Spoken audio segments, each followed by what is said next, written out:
I think it's safe to say that we had some like reservations or genuine concerns about doing these events back to back, and the challenge that would be for the team, and also just what we're asking of the drag racing fan. This is a lot happening in a short amount of time, but like we discussed internally, and I truly believe, I felt that a high tide lifts all boats. And I recognize that I don't ever want to operate like in a scarcity mindset. You know what I mean? Like, I truly believe there are enough drag racing fans out there to fill the stands at races across the country, whether they're close together or far apart. And I feel, what can you say, man? Sales up across the board, participation up across the board. Couldn't be happier. That place was jumping on Saturday. I mean, I far surpassed our crowd in 2023, and just the feedback, like being in the staging lanes or down around the VIP and seeing all these folks that are like, came from Australia, came from London, came from wherever, came Yeah, from a ton of Russia. international stuff, man. I mean, a lot of Canadians, and I wonder if that's like the Spencer Hyde effect. But I think that obviously there's a lot down there because they're there. A lot of snowbirds. I mean, that's like the traditional term for a Yeah. snowbird. People that are from northern climates in Florida during this time of year. Met a ton of Canadian fans, met a ton of European fans, really all over the world. So very cool to see that. And yeah, man. I mean, we had a lot of variables this year, I think, that we didn't face last year, and we didn't know exactly how it was going to play out. Weather forecast was a little bit more iffy this year for us also, but we made it through with not a drop of rain. So that was awesome. Like you said, God's favor looking down on us as you got us through that It's event. so funny, man. Like, I tell folks all the time, it's like, okay, you worry about all these things. You worry about how many porta potties do you have? How many food vendors do you have? Do you have enough parking attendants? Like, all these things that you think about. And you have to kind of like be mindful of the fact that God can wash this whole thing off the Yeah. map in like one fell And, swoop. and luckily, knock on wood, I'm knocking like as hard as possible right now on my desk, that we haven't really faced that. I think we did maybe for one day or something back at Denver Yeah, during we did those events with one of those weird Denver rains where pop it's like up sunny, showers. rain, sunny, and it's just crazy. But yeah, we've been blessed with that. And just because, I mean, that place, you couldn't have parked another rig there. We had the whole our friends at Double O Shit Show who were one of the first vendors to register and super excited about coming to this event. We were excited to have them. They get there. I think they were the last vendor to arrive, and we had to shoehorn them in there. And so we were way up on vendors. I think we had, I mean, maybe 5 times as many vendors this year. Way more race cars. Nearly 200 race cars, I believe, was like the Yeah. final tally, and you couldn't fit another rig in there. Parking was jammed, so it had a different look and feel than the pro shootout, because that it had big rigs, and each team had multiple rigs, but not that many on the sportsman side. Dude, this ain't your our dad's drag racing. I thought about that, like, from I guess, what can you say about the equipment that the racers involved with the World Series of Pro Mod bring to the table? Like, this isn't showing up with a dually and a tag trailer, right? I mean, every one of our top sportsman teams, every one of our top dragster teams race out of a freaking motor coach and a 50-foot stacker or 40-foot stacker. And it's like, holy moly, you're right. I mean, John Cotter, shout out to John leading the Yeah, parking charge. poor John. Poor Parking John. started like in January, I'm pretty sure.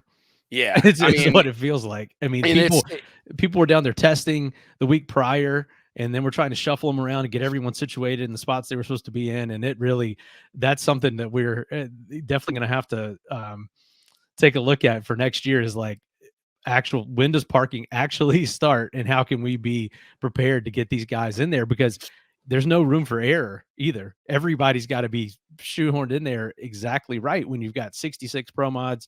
And I mean, we could go on down the line with the car counts for the rest of the stuff, but it had a different look and feel to it this year also because of the VIP stuff. I think that was an interesting point that someone made, that because of that structure alone, and because of the people that it holds, and then we had the Racers Club on the top end, we had more places for people to go. So just a lot more going on outside of what you may have seen actually on the track and in the stands. Outside of that, the pits, the aerial shots we saw on Flow.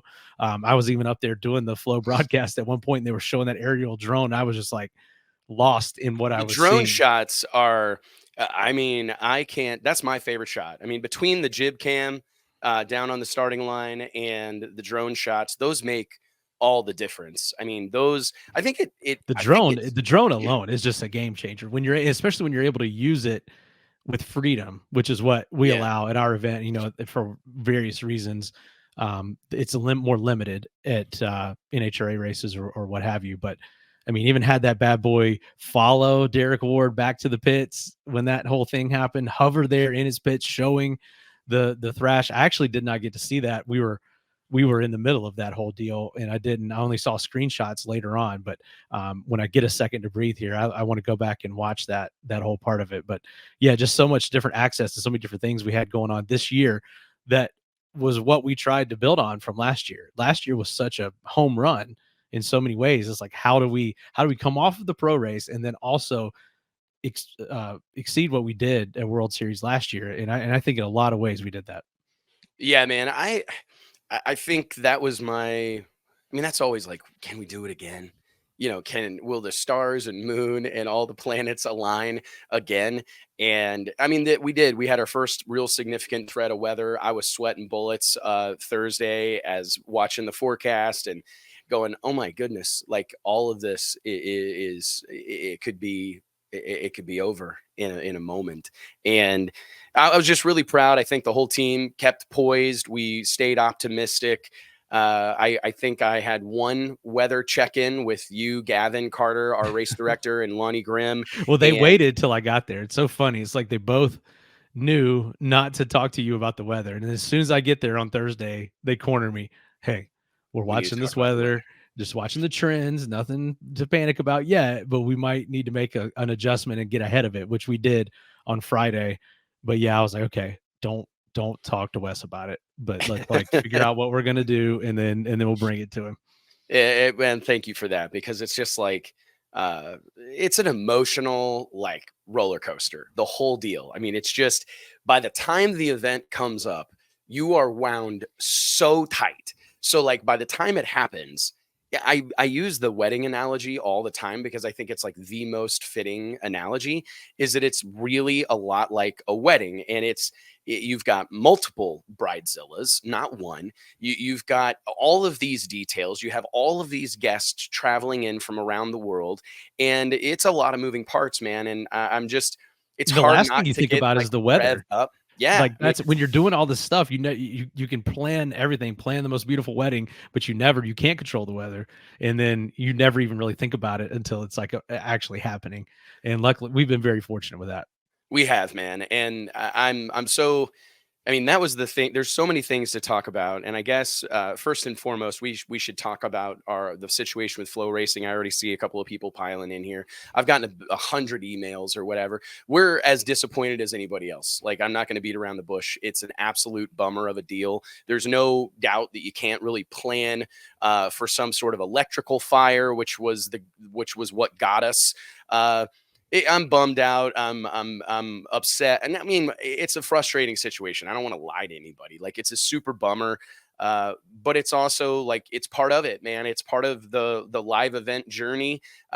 These live events, you just never really know. I mean, you never really know, and you have to be able to adjust on the fly. I think, Mike, that's something that we've always kind of prided ourselves in at Drag Illustrated, is just being nimble. Like, all right, we got a problem. How do we solve this problem? And like I tell you guys all the time, like as long as I'm cool with fumbling as long as we're fumbling forward. You know what I mean? As long as we're making forward progress. And I feel like no matter what was the ultimate, turnout or whatever of the live stream, which obviously was not up to standards and something that needs to be addressed without question.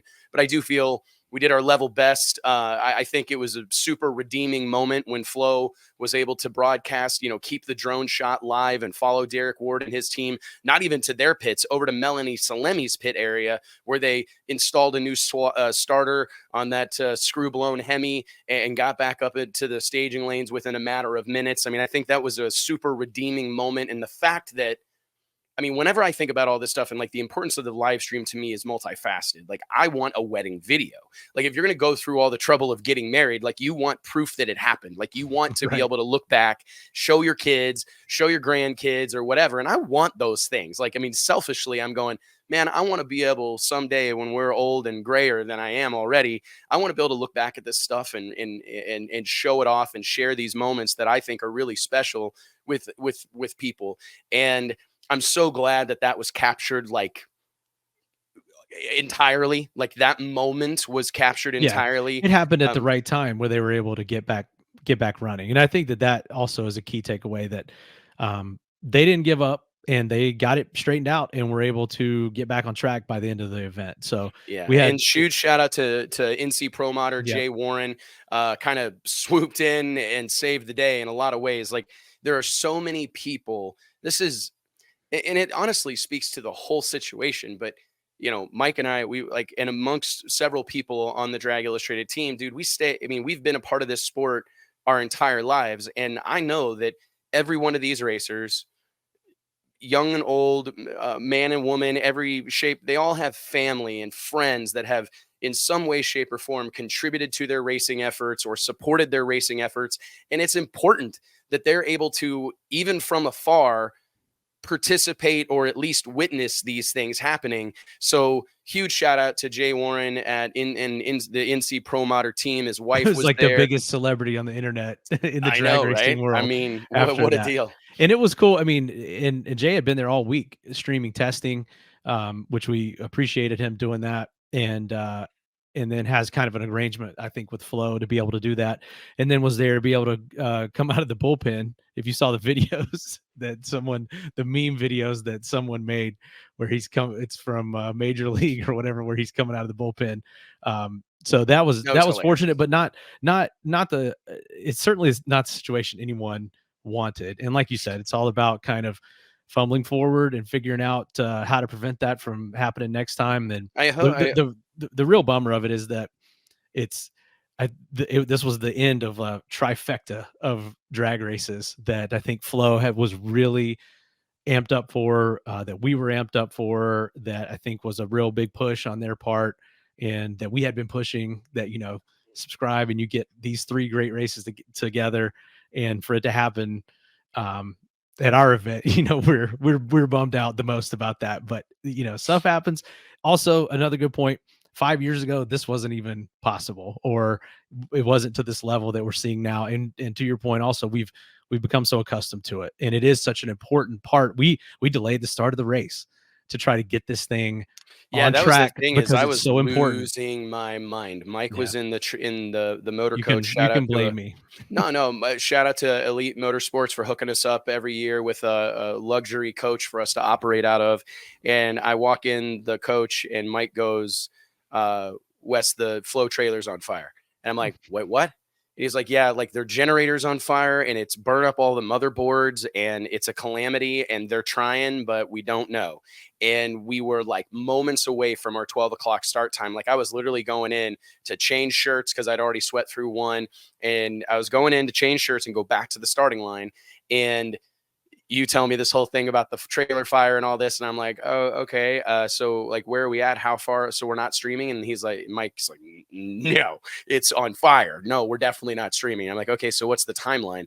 Because I'm thinking like, and this is just West math, West time management skills or whatever. I'm like, well, do you think they can have it fixed in like 3 to 5 minutes?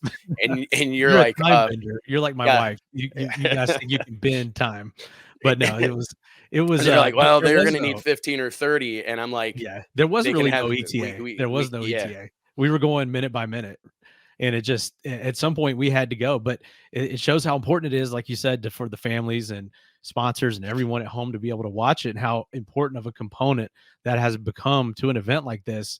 That we did everything we could to try to make sure that fans could see that first pair go down the track. And I don't know if the timing worked out exactly right, but I know that they were back up shortly thereafter, then back down again, and it was kind of a touch and go situation all day. So, It was, um, I mean, these things are tough. And I remind yeah, people, like, to your point, I still like, if all you got to see was the final in Pro Mod, I think you got your money's worth. But I certainly, appreciate people's concern. I've tried to reply to every email that I've gotten regarding the flow stream, and hey man, we'll get better. I try to remind people that we only get a couple swings of the bat of the year.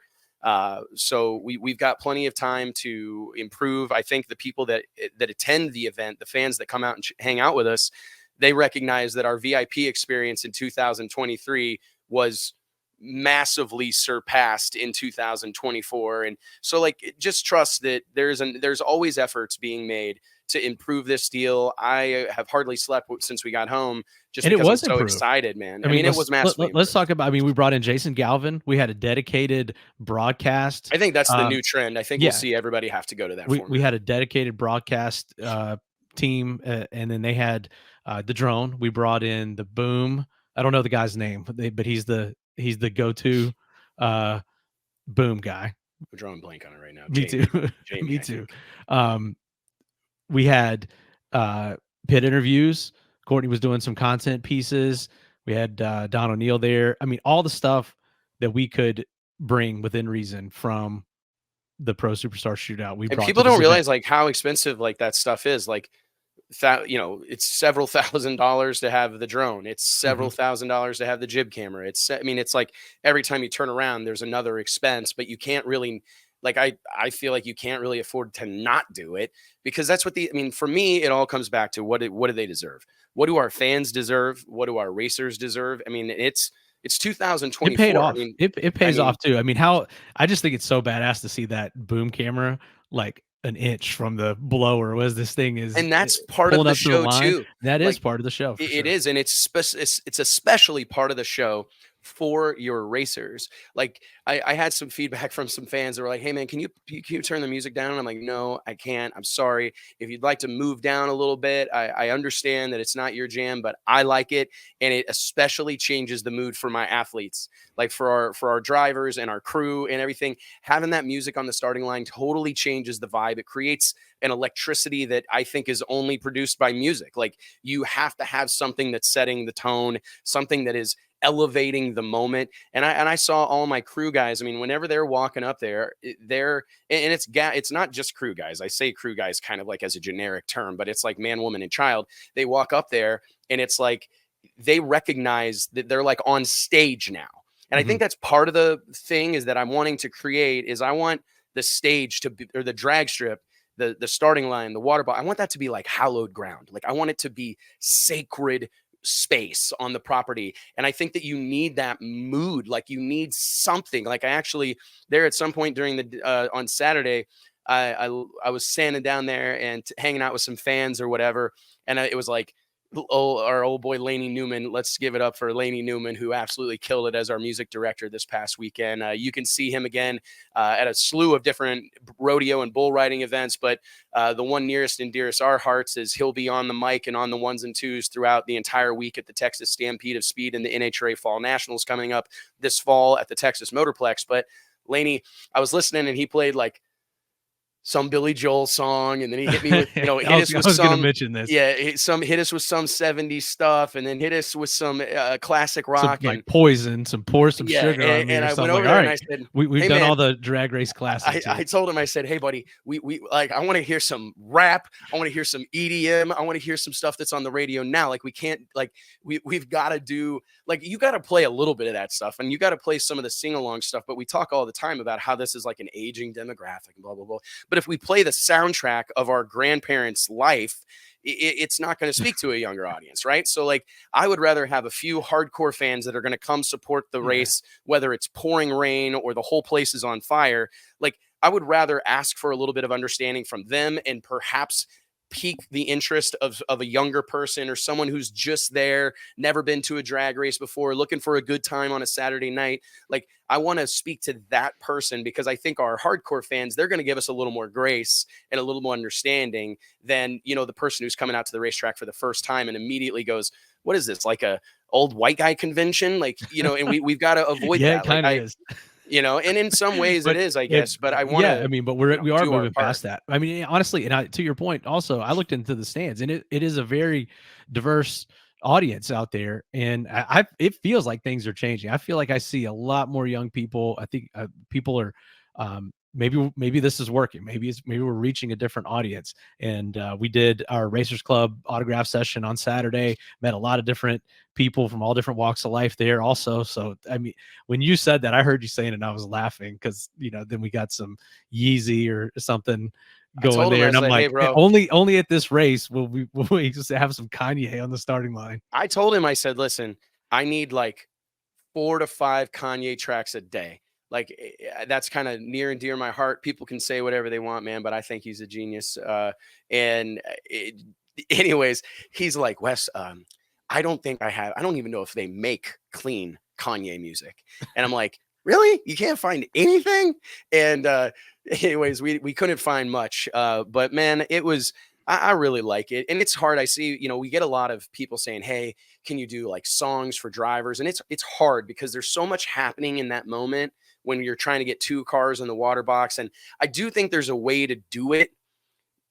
I just we'll get there. You know what I mean? Because it requires a lot of coordination. I mean, I think the thing that I like what we lacked this weekend that we will have in the future is just a little more AV support. Like you come into these events and you're hiring a bunch of outside contractors, you're hiring a bunch of people that have very little experience at the facility. You're trying to leverage the stuff that already exists at the facility, the PA system, the tower PA, et cetera. Like you're trying to make all these puzzle pieces fit together.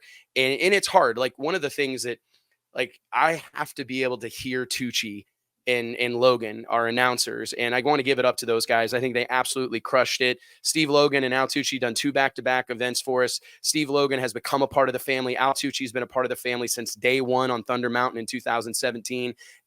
But I've got to be able to hear them with like an in-ear monitor, and I need them to hear me so that we can actually communicate back and forth. Because I know the 3 of us could have made some magic in a couple of those moments, but we didn't have.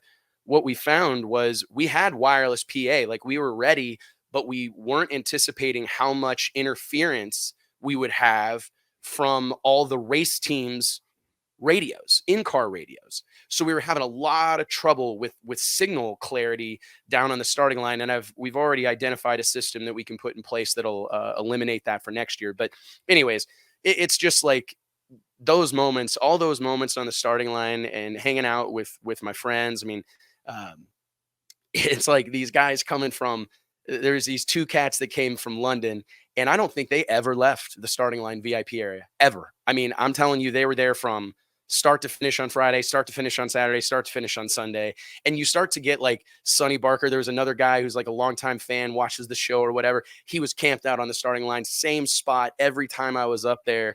And I don't know, it's just cool to see people like settle into their little spot and like make it their home. And that's what I really want. I want people to feel comfortable. I want them to feel heard. I want them to feel welcome. And that stuff to me is like the most important thing. Like, is everybody having fun? Like it's easy to find something to be I pissed think off that's about, key. right? And we But find let's try to have ourselves some fun. reminding ourselves that that's the goal here, is to have fun. And we sort of will help remind our racers, hey, don't sweat it. Let's have fun. There's a solution to every problem here. And I think that's something actually that we brought to the Pro Superstar Shootout also, and that helped create more of that laid back atmosphere that, hey, everything is not the end of the world, and there's a solution to every problem, and we'll get it figured out.